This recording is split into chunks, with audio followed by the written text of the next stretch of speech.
You already know about the Renaissance man. It's the polymath, it's the archetype of imagination and curiosity and an expertise that stretches wide but deep. I mean, it's amazing. And yet it's not something you should emulate, because there is something better. Trying to be like Da Vinci or Benjamin Franklin or whatever, it doesn't make sense. Because these men, they're inspiring and they have a lot to teach us, yes, but they're also a product of their time. They thrived in an age of humanism and the Enlightenment, but that world doesn't exist anymore. You are in the information age. The game is different, the rules are different. And the Renaissance man is going digital. And if you're not adapting to these new skills and technologies and to the internet, then you are stuck in the past. So coming up, I'll explain how clues from the past Renaissance reveal how we are in a new one today. We'll look at the new skills needed to become a digital Renaissance man.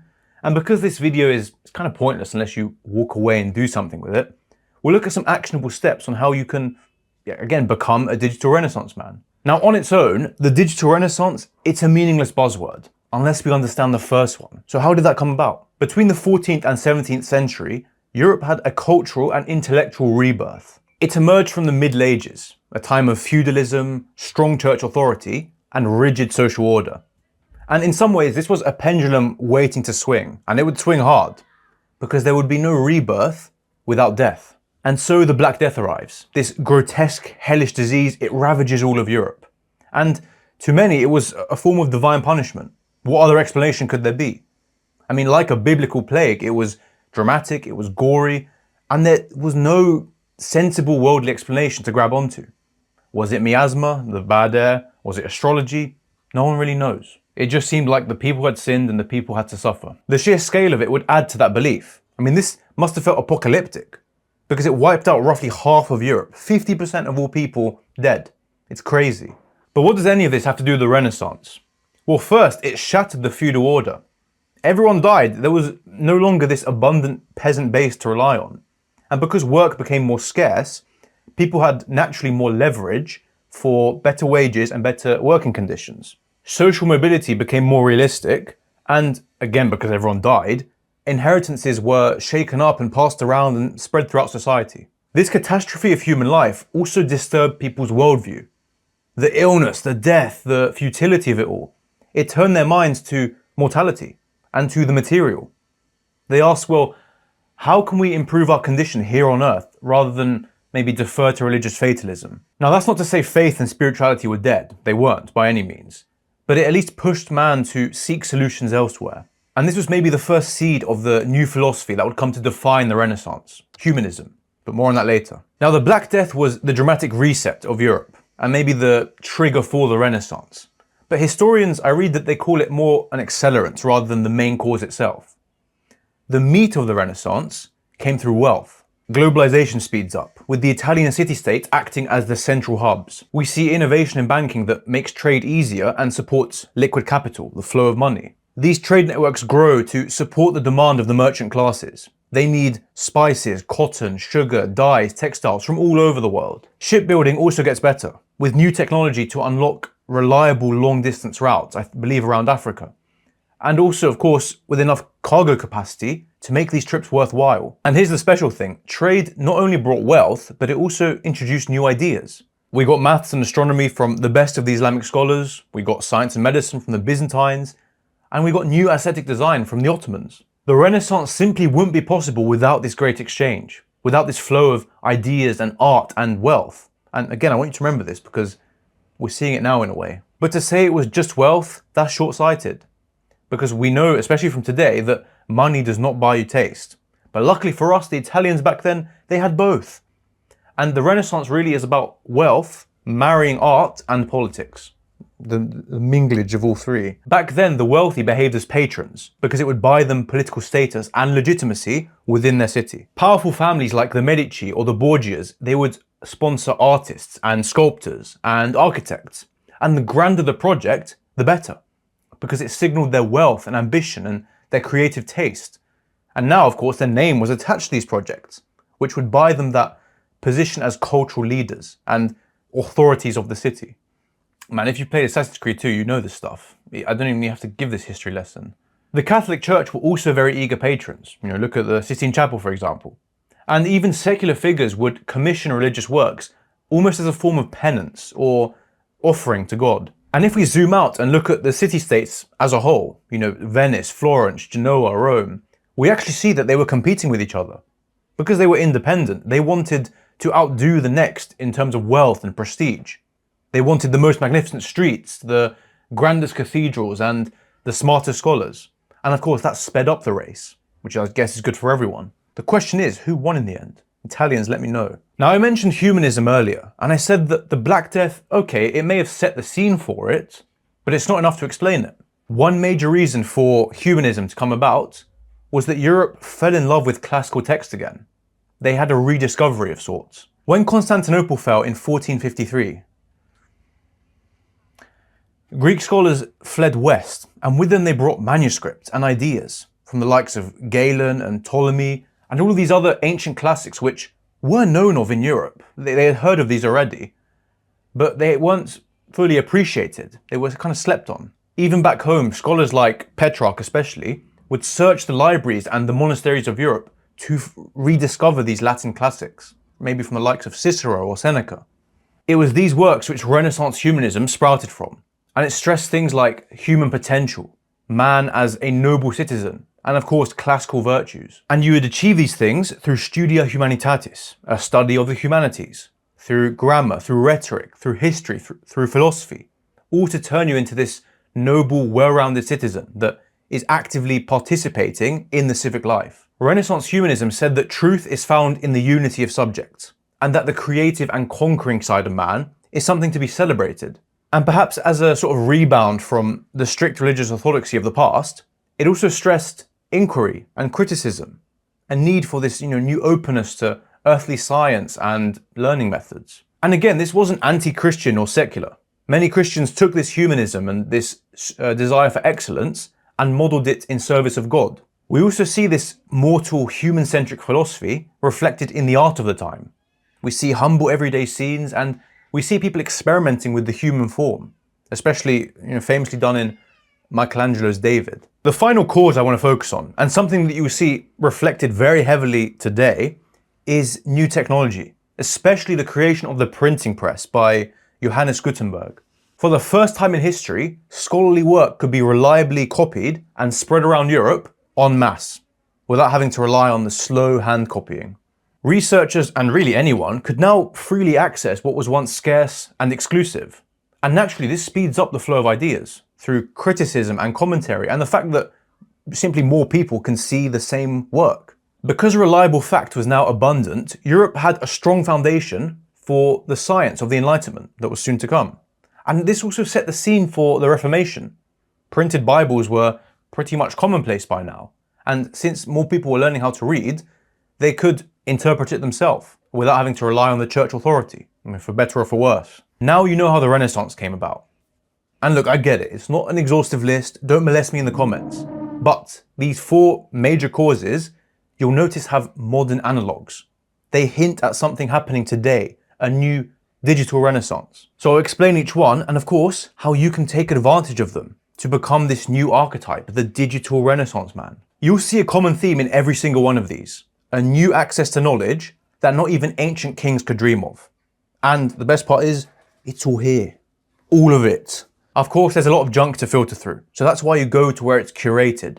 Skillshare, today's sponsor, is one such place. They are the largest online learning community to help you finally master the skills and hobbies you always dream of starting. It has writing, it has coding, it has design, and my beloved photography. I'm still a bit of a noob when it comes to photo editing. So right now I'm doing an Adobe Lightroom Essentials class. And it may have taken months, but things like white balance, yeah, they're kind of starting to make sense now. Let me know how I did. But look, in my defense, you do miss a lot in self-education, which is why sometimes you need experts with years of experience to help you pin down those basics that you might just not get otherwise. If you want even more structure, you can try the learning paths, which incorporate multiple classes to fully get you from A to B. To try Skillshare for yourself, you can click the link in the description or scan the QR code on screen.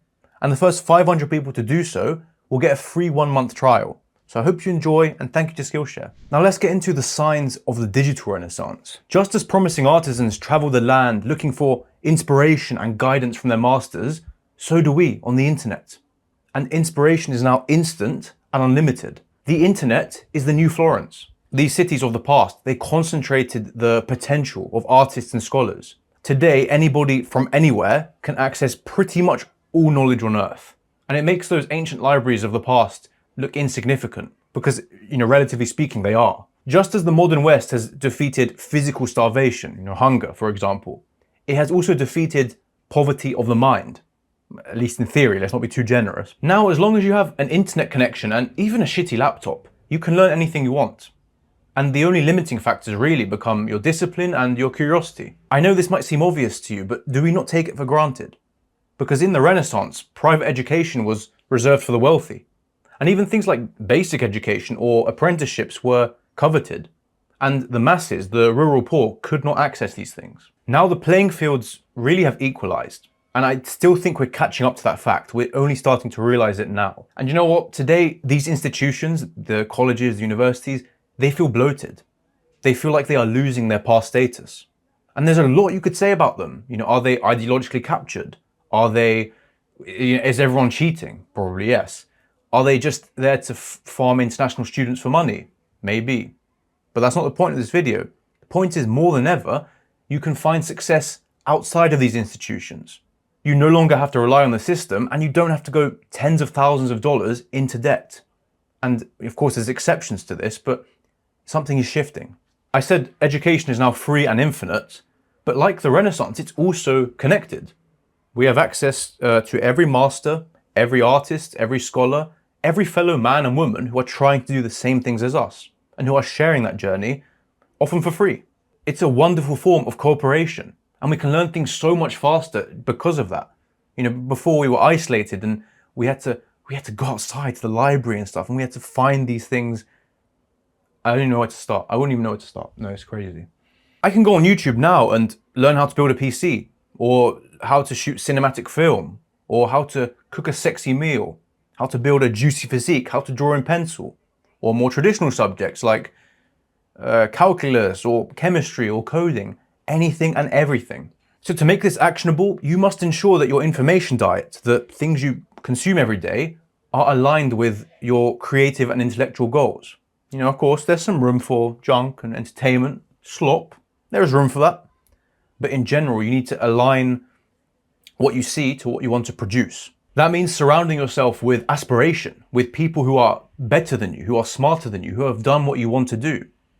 And like your physical circle in real life, this influences your behavior. It influences where you want to go and what you want to do and be. I also always say chase the rabbit holes. When you detect this natural curiosity in you, this motivation, follow it. Because that is, few and far between. You don't always get that. But when you do, it's amazing and it will take you very far. And it will make you learn a lot in a small amount of time. And of course, you must ruthlessly apply what you learn. When you watch or read something, do not just watch or read it. Make sure it translates into real life action. Take notes on it. Say, what must I do next? And then practice it. The internet is the new Florence, and we don't know how good we have it. In the Renaissance, wealthy patrons sponsored artists and gave them a foundation to work from. Nothing's really changed there, except we've taken it and flipped it on its head, such that it's easier for us. Now, instead of the wealthy plucking out artists and putting them at the top, the masses do it instead. We offer fame and recognition to the people we support creatively. And of course, the former still happens. The wealthy, they love to get their fingers in the culture. They love, there's still industry plants. If you attend the right Diddy party, I'm sure you'll get a nice contract. But the point is, the internet has democratized this process. It's made success easier for everyone, to be blunt. Again, anybody with an internet connection can create value.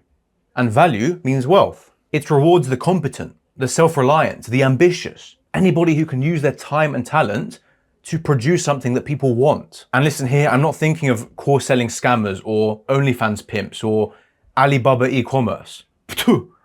No, I'm thinking of real wholesome business here that actually adds to the world in a qualitative way. I mean things like writing and producing software and making videos. And in fact, I get a lot of emails from you with these projects that you're up to. People would show me the software they've made for Obsidian, the plugins. They show me books they're writing. They show me Substacks they've started. It's wonderful to see, and that is what I mean. We don't really need the institutions anymore. We just need the courage and the discipline to step off of that predetermined path in front of us and to try something new. And listen, I don't want to hype it up too much. It's not easy money. It's not like get rich quick. It's still work. Now, work is a good thing, but it's still work. And of course, all of the pressure is now on your head. You can't just clock out and say, the owner will deal with it, it's fine. It's not my problem anymore. No, everything's on you. And unless you are a true entrepreneur yogurt male, it's also going to be very long and difficult to produce something worthwhile. I always describe these early stages as pissing into a black hole, day after day after day, for years maybe, waiting for something to happen. That's how it felt in college when I was making the channel and all that. But you know what? That's fine, because it belongs to you. It's not someone else's company. It's not someone else's dream you are building. It's yours. You control the hours, you control the work, and the source of your potential future wealth and freedom can be something that you are genuinely passionate about. And that's exciting. I know this is not the same situation, but it reminds me of something that the small farmers said in The Grapes of Wrath when they were about to get kicked off their land. They said, even if it's no good, it's still ours. So true. It is ours. It's why I can't hate on someone who is doing that whole hustle thing. Sure, there's, we can criticize their lifestyle, but they are working on something that is dear to them. And I can't bash that. I can't say, well, how dare you do that? No, it's miserable. That's such a miserable thing to say. And let's not forget the most obvious thing. You can exchange time for money. It's called a job. But you can also exchange money for time. And, in my eyes, the easiest way to become a polymath or a Renaissance man is to first have a stable, if not abundant, financial situation. Because again, that is how the Renaissance men of old were able to do everything they could do. And that just wouldn't be possible if they were, stacking shelves in a Tesco or something. Now, whether you think Karl Marx was full of shit or not, he did have a point on how labor in some conditions can feel like a meaningless survival activity. And it dampens the freer, more creative, more human expression of labor. And it's true. It's harder to be creative and open when you are working long hours just to keep the lights on. That's why I always say to people who want to do everything and be everything, make sure your finances are in order. And do that first. Everything else can wait. You have to sacrifice it for now. If you work for yourself on the side, you can eventually grow that enough to replace your main source of income. And now, if you have a good system in place, you now have more time and energy to be creative and to explore new things and to take life, I think, more naturally. You can just wake up and say, do you know what, today I can't be arsed. I'm not going to work. I will go on a hike. I'll paint something. I'll spend more time with my kids. And you do not need a billionaire to be in that position. And yet it makes life so much more colorful. So what can you do to get to that point? Well, I'll be brief here because this isn't my domain. If you want more, I suggest Danko. He's good for this. But in short, you have to use your unique skills to create value for other people. That's the simplest way to put it. Think, well, what are you good at? What do you obsess over? What looks like a game to you that others might perceive as work? That is your natural advantage, which you can build upon. And you should lean into it even harder. Learn everything there is to learn. Compile from many sources. Practice and experiment. And really, you want to become an authority on this subject, such that you have a story, you have experience, and you have results to back it up and to show off to the world. You then have to market this value. Show people what you did and how. Create content maybe that is useful to them and that will help them achieve the same thing. And then you want to use your special knowledge to solve a problem within that niche or that community. Now in practice, it's more complicated, but people will pay for solutions. And that solution come in, again, many different forms, but people pay for solutions. And finally, build evergreen skills. And these are skills that no matter where you go, no matter what you do, they will always be useful. And these are things like sales, writing, content creation, problem solving. For everyone, that is useful. That is the core of business. The internet has made the wealth of the Renaissance open to all and closer than ever. And if there's one thing I want you to walk away with, please do not see this opportunity as some special thing reserved for some other class of people. It's not. It's for you as well. The Renaissance saw a rediscovery of the classics. And today, we have a rediscovery of the classics. It's kind of the same. Renaissance scholars often saw commentaries as filters that obscured the original text, the thing they were talking about. And they stressed this idea of ad fontes, to the source. Above all, one must hasten to the sources themselves, that is, to the Greeks and ancients. Most famously, Petrarch would write letters to the long-dead Cicero or Virgil, almost talking to them as if they were long-dead masters or mentors. and he urged for this intellectual reconnection to them. He felt like he didn't really know them from the official texts or the official speeches or what people were saying around him. He wanted to know them himself, directly. I guess it was the first parasocial relationship, but for good reasons. But on a serious note, I think something similar is happening now. I don't know about you, but I'm tired of seeing adaptations, especially when they pervert or undermine the original story.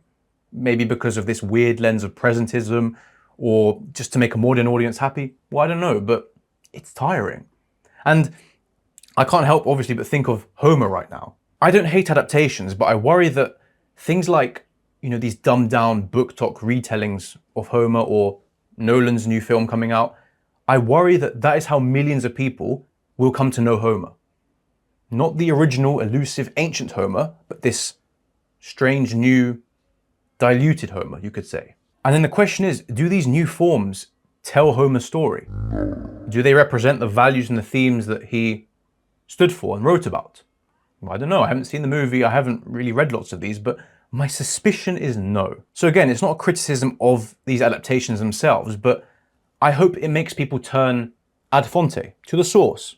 I hope that people can go to Homer directly and make sense of it themselves, without this filter, without this middleman telling them who Homer is and what he believed. No, we go to the source. The second thing is the word you've heard already, enshittification. Everything's getting worse.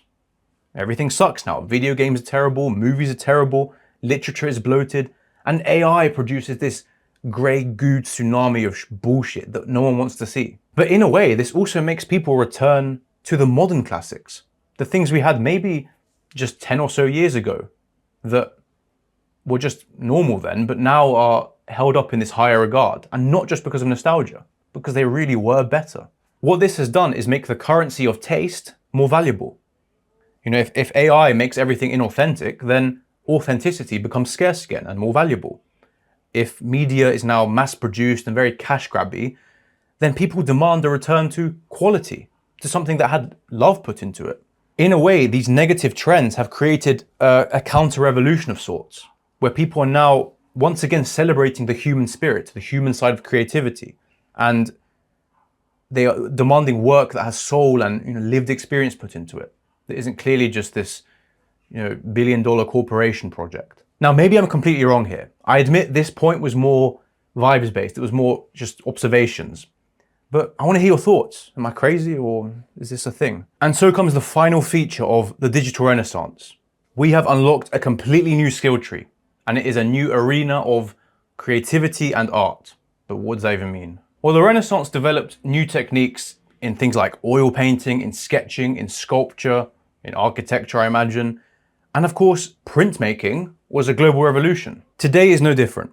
And we have this broad new skill set called digital literacy. Because every point I've mentioned in this video up till now is irrelevant unless you have the skills and knowledge needed to make sense of these magic rocks. So first, we have to get the basics out of the way. We have to know how computers work, how software works, how to troubleshoot things, how to stay secure, how to make sense of what's in front of us. And again, this sounds so obvious, but to some people, it's completely a different realm, and that is limiting you. I would say I'm pretty inept.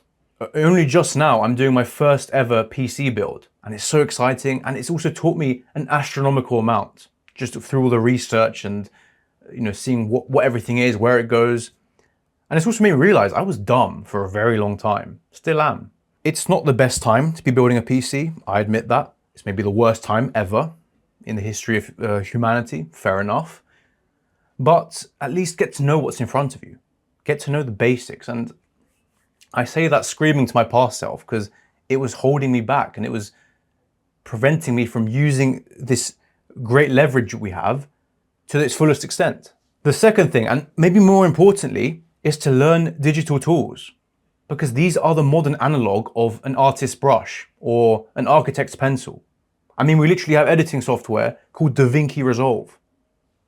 He would have loved this. We have Procreate, we have Obsidian, we have Lightroom, we have Blender, we have CAD, we have R. There's all of this wonderful software which you can use to push the boundaries, to challenge yourself creatively and to hopefully make some money too. It's intimidating because when you boot into these for the first time, it looks like a pilot's cockpit. It's overwhelming, there's so many buttons, you don't know what to do. But trust me, once you learn even one digital tool, it gives you a basic intuition that helps you learn the rest much faster. It really is like a language. You know, I recently moved from Premiere Pro to DaVinci Resolve because Adobe's pricing is bullshit, but it was, despite being new, it was easy for me to understand because I have that past experience. And I'm sure that if I started a new app that I've never heard of, I would be able to make those bridges and to kind of get it quicker. So if you aren't making use of these digital tools, which are often free by the way, then you are cutting yourself out of an ecosystem with enormous potential, both for your, personal fun, your recreation, and for your career. So I would find something that speaks to you, some digital art form or creative process, get the software, do tutorials, and so that it feels fun and meaningful, apply them as soon as you can. Start making that thing you want to make, and don't wait until you know everything to do it, just do it now. And who knows, this piece of software could end up becoming the backbone of your future. If I had never started Photoshop many years ago, I don't think I'd ever be here, because that was the first introduction to this new skill set, this new world that I had no idea existed. And you don't even have to see it as a professional thing immediately. When I learned Photoshop, I learned actually Adobe Firework before that. It doesn't have to be for money. I didn't do it for money. I did it just to learn Photoshop. So I could say, okay, this is a skill I learned over the summer. Cool. But yes, it makes you more competent. It makes you more reliable. It can be applied to many different things. And again, it's a new language to learn that will put you ahead of someone else who doesn't know these things. That was a lot to discuss. So as always, I want to hear your thoughts in the comments. Get a conversation going. Was I bullshitting? What's your experience? I want to hear it. And if you liked this video about Renaissance men and polymaths, I will link one here about 3 other polymaths from history and how we can learn from them. So go check that out, and thank you so much for watching.